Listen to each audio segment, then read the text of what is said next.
అందరికీ మరణత. అందరూ ఎలా ఉన్నారు? బాగున్నారు కదా? ఆత్మీయ పాఠాలలో ఈరోజు 9వది. మన ఆత్మీయ పాఠం యోహాను సువార్త 3వ అధ్యాయము 16వ వచనము.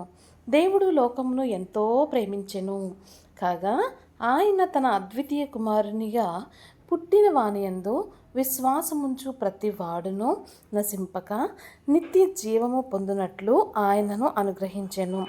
ఈ వాక్యము మన వినికిడిలో దేవుడు దీవించును గాక. ఆమేన్. మనకి చిన్నపిల్లలు అంటే సండే స్కూల్కి వెళ్ళేటువంటి చిన్నపిల్లలు మొదలుకొని వృద్ధాప్యమందు ఉన్న ప్రతి ఒక్కరికి తెలిసినటువంటి వాక్యము లేదా మనము ఎవరికైనా సువార్త అనేది చెప్పటానికి ఉపయోగించేటువంటి వాక్యము ఏదైనా ఉంది అంటే దేవుడు లోకమును ఎంతో ప్రేమించాడు అనేటువంటి విషయాన్ని ముందుగా మనం చెప్తూ ఉంటాం. అవునా కదా అండి?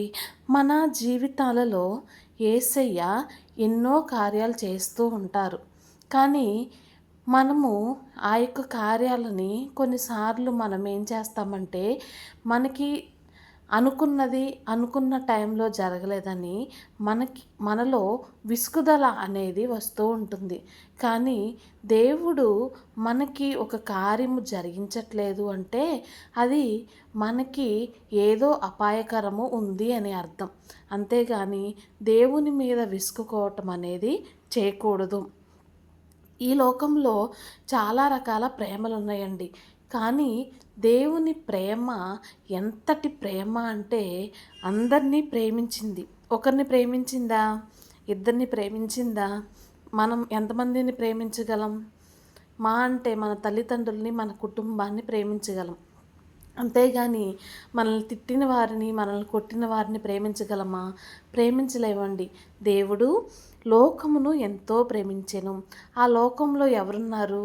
నీవున్నావు, నేనున్నాను.